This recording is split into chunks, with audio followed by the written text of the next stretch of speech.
Hello, welcome to Off-Grid Styles Global Briefing, brought to you by On-Scene Alert.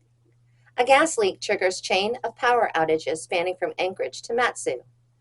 A gas leak at a South Central Alaska power plant caused a brief but widespread power outage early Thursday across the rail belt's power grid, as much of Alaska remains in the grip of continuing sub-zero cold snap. According to a Facebook post from Matanuska Electric Association, the outage began at about 12:15 a.m. when multiple engines shut down at the utility's Ekletna generation station. It was discovered that one of the engines at the EGS power plant had a gas leak, MEA officials wrote. This triggered other safety mechanisms to shut down a majority of the engines at the plant. Everyone's power was restored within 25 minutes of the initial plant outage. The outage also affected Chugach Electric Association members, as the utility underwent a load-shedding event in response to the MEA outage to avoid a blackout of the power grid. Chugach said all of its members had power restored by 1 a.m. Chugach Electric spokeswoman Julia Haskett said Thursday morning that the power generation unit at Chugach's southwestern power project in Anchorage also briefly failed during the outage.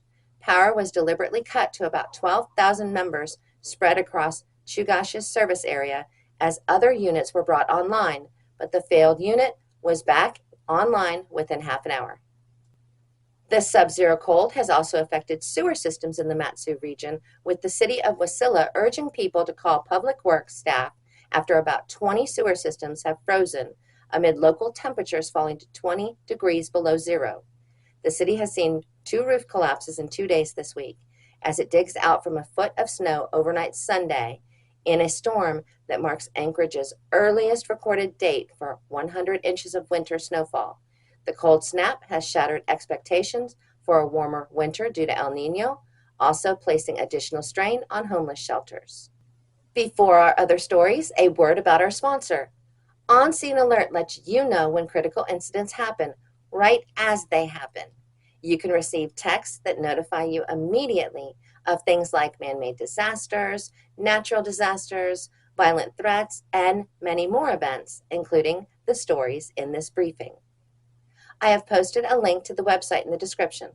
Try it for 30 days, then it's a very low monthly fee. Use Off-Grid at checkout to get 30% off your subscription. Now, back to the Global Intelligence Report. Dengue emergency reported in Rio de Janeiro. Health authorities in Rio de Janeiro are speaking of record hospitalizations of patients with dengue, Agência Brasil reported Friday. In just one day in January, Rio de Janeiro's municipal health network had 362 people admitted with the condition, thus surpassing the previous record dating back to 2008. Municipal Health Secretary Daniel Sarans confirmed that the city was facing a massive outbreak of the disease. A sustained increase in the number of cases over the course of the month, with repercussions on the healthcare network, is the hallmark of a classic widespread illness. So there's no reason why we can't sound the alarm and say that this is a real epidemiological event. We are in a dengue plague in the city of Rio de Janeiro, said Sarans. In January this year, the city had around 10,000 cases of the disease, an incidence rate of over 160 cases per 100,000 people. This represents almost half of all 22,900 records in 2023. There have been no confirmed deaths this year. 3 deaths are under investigation. One concern for the authorities is that the curve of cases, which historically has the worst scenarios between March and May, already showed a steep incline in January, surpassing the incidence of past outbreaks. Here are some other headlines around the world. 46 reported dead in Chile as forest fires move into densely populated central areas. 9 people have been hospitalized after 200 prisoners rushed corrections officers in a riot at a Southern California prison. And El Nino rain leads to flooding along Ecuador's coast. The first cases of fatal chronic wasting disease found in British Columbian deer. Researchers say a deadly disease starts out slow but has the potential to devastate British Columbia's deer population over time, after the discovery of the first cases in the province. The concerns come after the BC government confirmed 2 cases of chronic wasting disease found in animals south of Cranbrook. A statement from the BC Ministry of Water, Land and Resource Stewardship says the cases were found in a mule deer harvested by a hunter and a white-tailed deer that was hit by a vehicle on the road. It says testing by a Canadian Food Inspection Agency lab confirmed the chronic wasting disease diagnosis. University of Alberta Biological Sciences professor Debbie McKenzie says the disease has the potential to decimate deer populations because infected animals are initially hard to identify and don't survive more than 2 years once infected. She says experimental data shows the disease also has the theoretical potential to infect other species, such as humans, but there have been no known cases of spillover beyond the deer family, which also includes elk, caribou, and moose. The elephant in the room is always whether the disease could spill over into humans, she said. We have not seen a case leading to disease in humans so far, but it's one of those things that we have experimental data that says it could happen.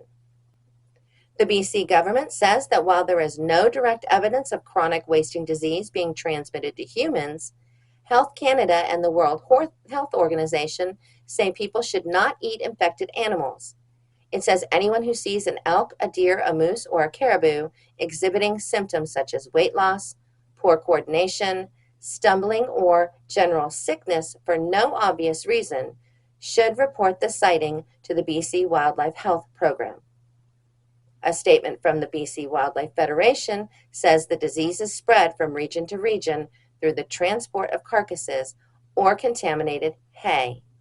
The disease affects an animal's central nervous system and causes cell death in the brain, with a fatality rate of 100% and no known treatment, it says. McKenzie says the disease has been in Alberta for decades and can now be found in at least 5 provinces, as well as more than 30 states south of the border. She says the spread of the disease into BC isn't surprising given the land borders with Alberta and Montana, and it's almost a guarantee that more cases will pop up.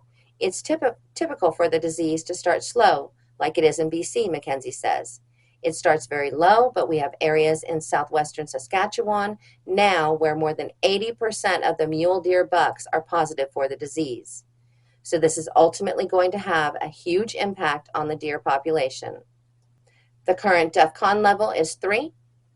There are no new terrorism alerts at this time.